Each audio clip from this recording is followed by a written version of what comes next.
రచయిత, కవి, ఉపాధ్యాయుడు, అన్నిటికి మించి మరో గ్రంథాలయ ఉద్యమం అంటూ ఊరూరా 2 రాష్ట్రాల్లో తిరుగుతున్న మిత్రుడు మంచికంటి వెంకటేశ్వరరెడ్డి ఇటీవల కొన్ని కథలతో అంబేద్కర్ మనవాడు అంటూ పుస్తకం తెచ్చాడు.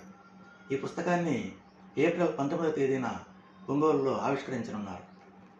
మంచికంటి వెంకటేశ్వరరెడ్డి ఉపాధ్యాయుడిగా ఎంత చతుశ్రుతితో పనిచేస్తాడో, అదే తను తీసుకున్న జీతానికి ఏమైతే పని చేయాలో దానిని అందరూ చేయాలి అని నిక్కచ్చిగా మాట్లాడతాడు. అదే దూరంలోనే ఆయన పిల్లలకు పాఠాలు చెప్పడం, పిల్లల ఎదుగుదల కోసం నిరంతరం కృషి చేయడం, ప్రతి పాఠశాలలోనూ గ్రంథాలయం ఉండాలని, పిల్లలు పుస్తకాలు చదవాలని చెప్పడం, ఇందులో భాగంగానే మరో గ్రంథాలయ ఉద్యమాన్ని ప్రారంభించాడు.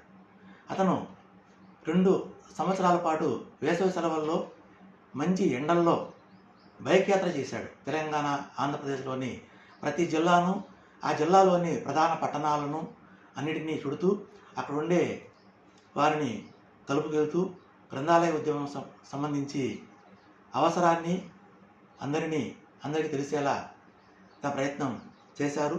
దాన్ని కొనసాగిస్తున్నారు. ఈ పుస్తకంలో అంబేద్కర్ మనవాడు పుస్తకంలో నేను ఒక 2 కథలు మాత్రమే ప్రస్తుతం చిన్న పరామర్శ చేద్దామనుకుంటున్నాను. ఈ అంబేద్కర్ మనవాడు కథ రాజ్యాంగం రాసిన బాబాసాహెబ్ డాక్టర్ బిఆర్ అంబేద్కర్ రిజర్వేషన్లని అందులో పొందుపరిచారు, బడుగు బలహీనులు, ఎస్సీ ఎస్టీల కోసం. అయితే ఇప్పుడు చాలామంది రిజర్వేషన్లు అవసరమా అనే ధోరణిలో మాట్లాడుతుంటారు.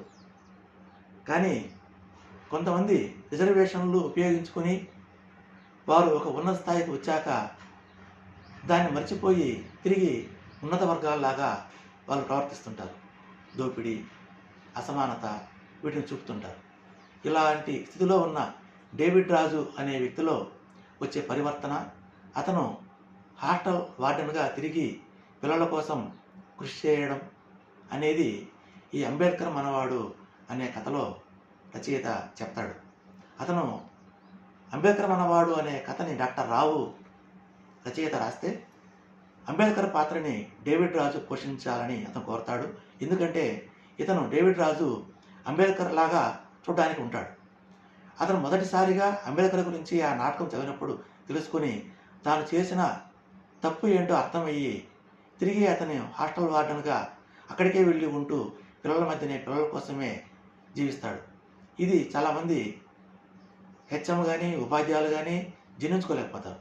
అయినా సరే తాను అనుకున్న పనిని చేయాలనుకుంటాడు. ఇలాంటి వాళ్ళు ప్రస్తుతం అవసరమని రచయిత ఈ కథ ద్వారా మనకు చెప్తున్నాడు. అలాగే ఇప్పుడంతా చదవడం అంటే కేవలం రాయడం మాత్రమే అనే ధోరణిలో మారిపోయింది. ఇందులో ఒక కథలో ఒక పిల్లవాడికి 1వ తరగతి నుంచి 10వ తరగతి వరకు ఎప్పుడూ కూడా చదవడం రాదు. కానీ టీచర్లు ఇచ్చే అసైన్మెంట్లని రోజు రాయడం, సెలవుల్లో కూడా తీరిక లేకుండా రాస్తూనే ఉండటం. అలా రాస్తూనే 10వ తరగతిలో కూడా ఫస్ట్ గ్రేడ్లో పాస్ అవుతాడు. ఇట్లా చదవడమే రాని పిల్లలు కేవలం రాయడం ద్వారా ఫస్ట్ గ్రేడ్లో పాస్ అయినంత మాత్రాన వారికి చదువు ఉపయోగపడుతుందా? వారి సమాజానికి ఉపయోగపడతారా? ఆఖరికి వారి జీవితాన్ని వాళ్ళైనా ఉపయోగపడతారా అనే ప్రశ్నలతో రచయిత మనకు ఆ కథని వివరించాడు. ఈ పుస్తకాన్ని అందరూ తప్పకుండా చదవండి.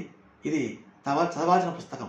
ముఖ్యంగా ఉపాధ్యాయులే కాదు, సమాజం గురించి ఆలోచించే ప్రతి ఒక్కరూ ఈ పుస్తకాన్ని చదవాలి.